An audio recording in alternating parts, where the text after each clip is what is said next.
Welcome to this comprehensive guide on the Certified Kubernetes Administrator certification. The CKA certification is one of the most sought-after credentials in the cloud-native ecosystem. Throughout this series, we'll explore everything you need to know about this valuable certification, from exam structure to key topics and preparation strategies. Whether you're a DevOps engineer, system administrator, or cloud professional, understanding the CKA certification is your first step toward validating your Kubernetes expertise. The Certified Kubernetes Administrator, or CKA, is a professional certification that validates your ability to deploy, manage, and troubleshoot Kubernetes clusters in real production environments.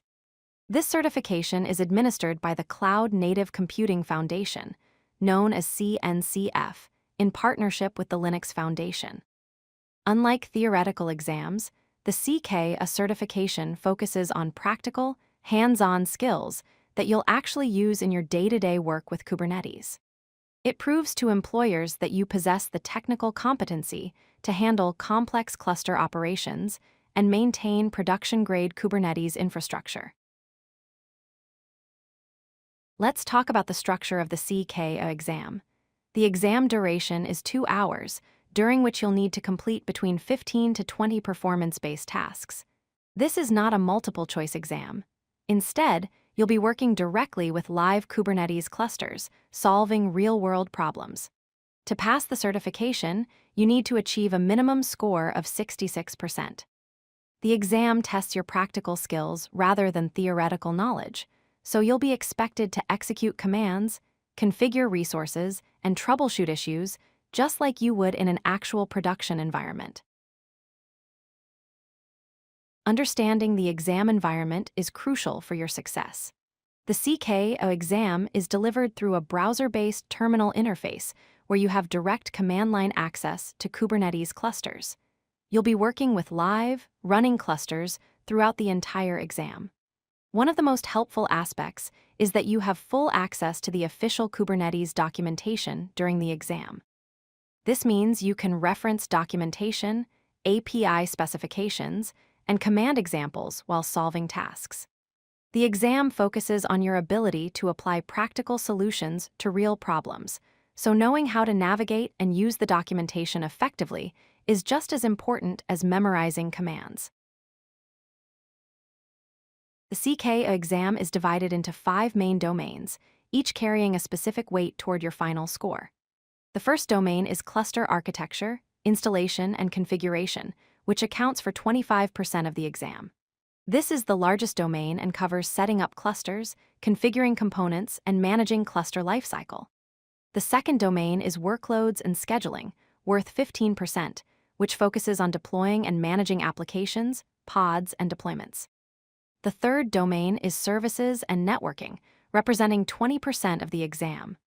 This domain tests your knowledge of how applications communicate within Kubernetes, including services, ingress controllers, and network policies.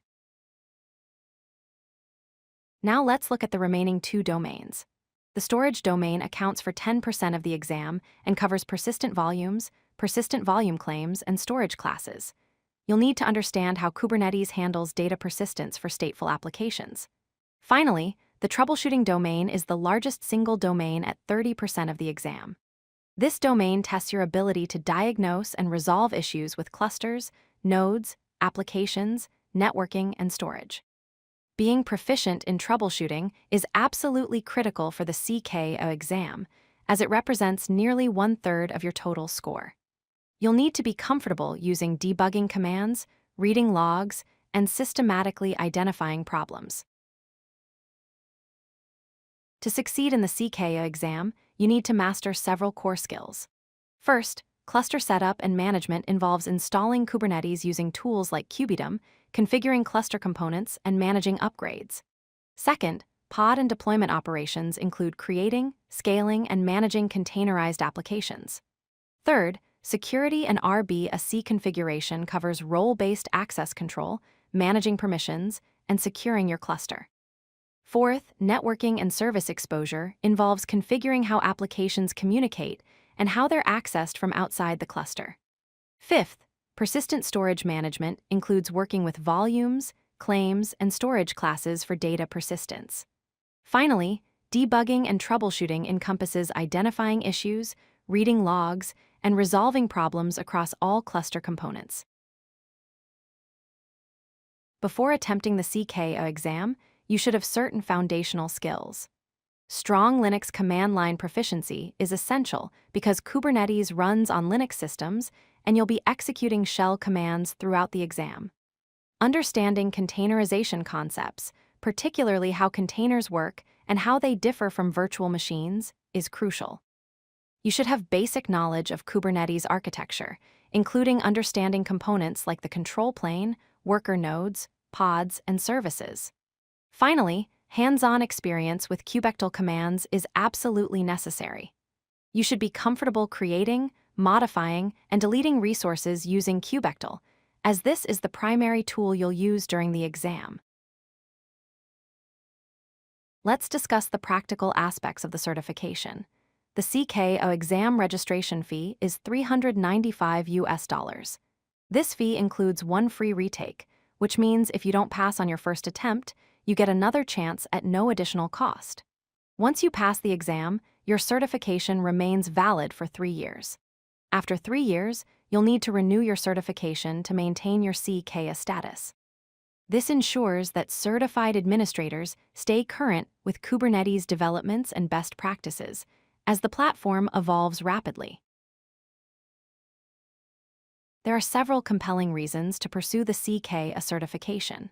First, it provides industry-recognized credential validation, proving your skills to employers and clients worldwide. Second, it significantly enhances your career opportunities in cloud-native roles, as Kubernetes expertise is in high demand across industries. Third, the certification demonstrates practical expertise with Kubernetes rather than just theoretical knowledge, which employers value highly. Finally, being certified by the Cloud Native Computing Foundation means your credential is globally recognized within the CNCF community and the broader cloud-native ecosystem. The CKA certification can be a career-defining achievement that opens doors to advanced roles and higher compensation in the rapidly growing field of container orchestration. If you like this video, hit that like button and don't forget to subscribe.